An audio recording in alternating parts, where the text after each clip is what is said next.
성령 강림 10일 기도의 넷째 날입니다. 안녕하세요. 최정연 목사입니다. 오늘도 우리의 기도 가운데 하늘 문이 활짝 열리고 성령이 충만하게 임하시기를 축원드립니다. 오늘 말씀은 사도행전 2장 14절에서 36절입니다. 많이 길지요? 성경이 우리 손에 들어온 지는 얼마 되지 않았습니다.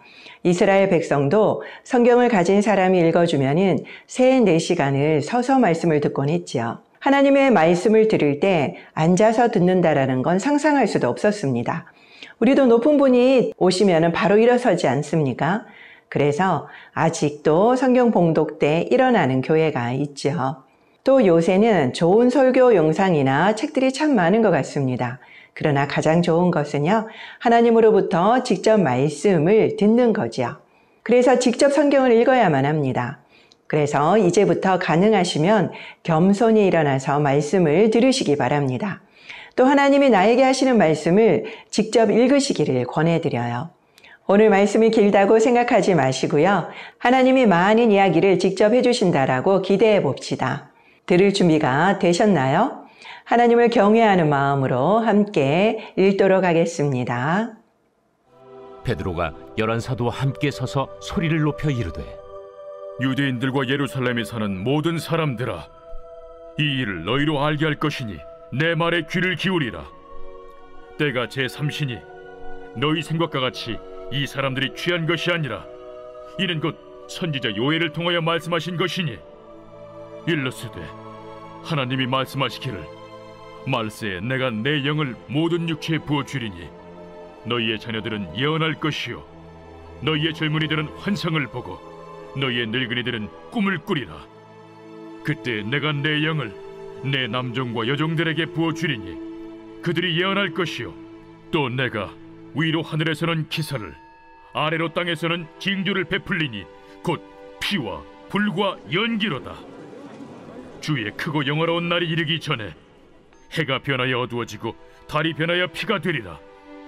누구든지 주의 이름을 부르는 자는 구원을 받으리라 하였느니라. 이스라엘 사람들아, 이 말을 들으라.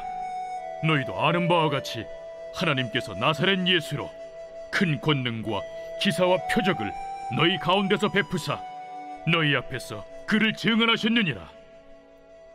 그가 하나님께서 정하신 뜻과 미리 아신 대로 내준 바 되었거늘 너희가 법 없는 자들의 손을 빌려 못 박아 죽였으나 하나님께서 그를 사망의 고통에서 풀어 살리셨으니 이는 그가 사망에 매어 있을 수 없었음이라. 다윗이 그를 가리켜 이르되, 내가 항상 내 앞에 계신 주를 배웠으며 나로 요동하지 않게 하기 위하여 그가 내 우편에 계시도다. 그러므로 내 마음이 기뻐하였고 내 혀도 즐거워하였으며 육체도 희망에 거하리니 이는 내 영혼을 음부에 버리지 아니하시며 주의 거룩한 자로 썩음을 당하지 않게 하실 것이미로다. 주께서 생명의 길을 내게 보이셨으니 주 앞에서 내게 기쁨이 충만하게 하시리로다 하였으므로 형제들아, 내가 조상 다윗에 대하여 담대히 말할 수 있노니 다윗이 죽어 장서되어 그 묘가 오늘까지 우리 중에 있도다.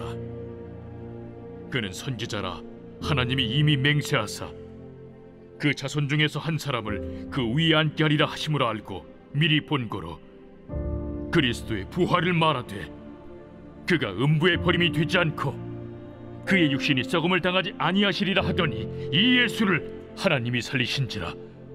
우리가 다 이 일의 증인이로다. 하나님이 오른손으로 예수를 높이심에 그가 약속하신 성령을 아버지께 받아서 너희가 보고 듣는 이것을 부어주셨느니라.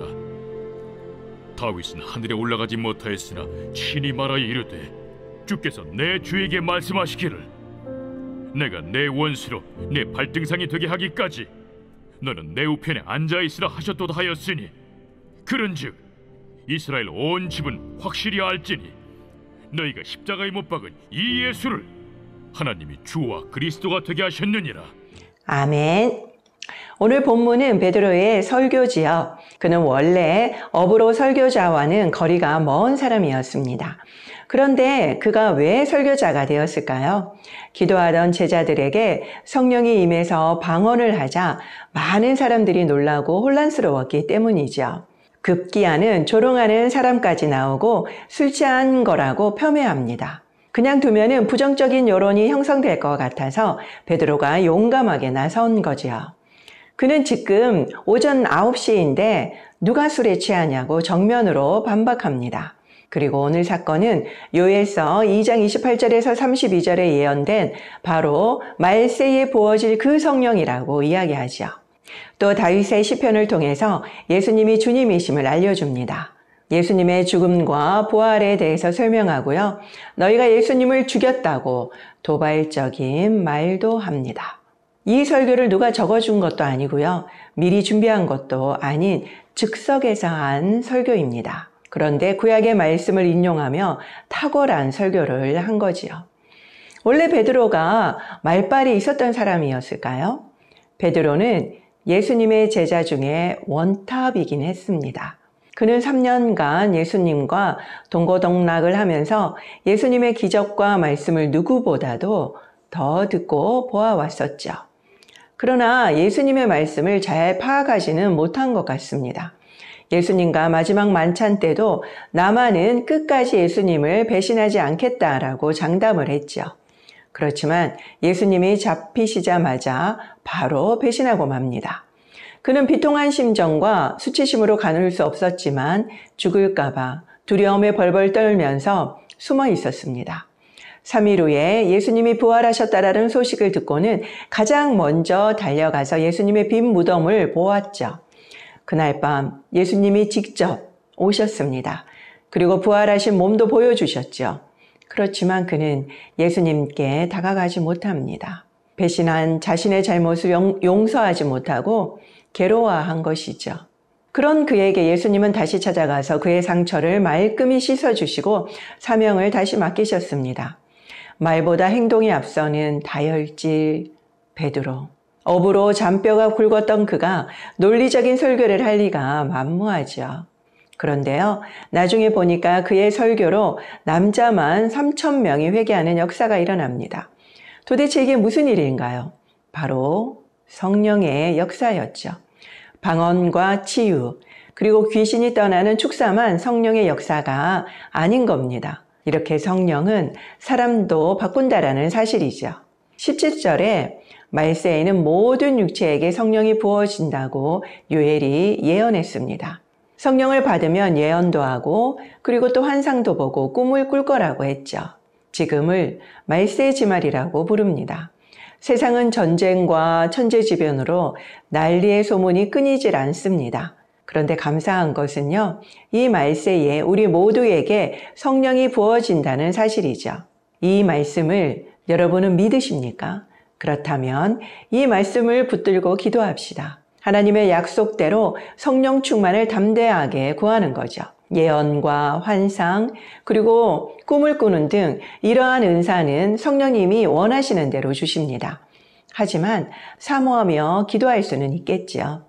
처음부터 안 된다라고 포기하지 마시고요. 담대하게 기도하시기 바랍니다.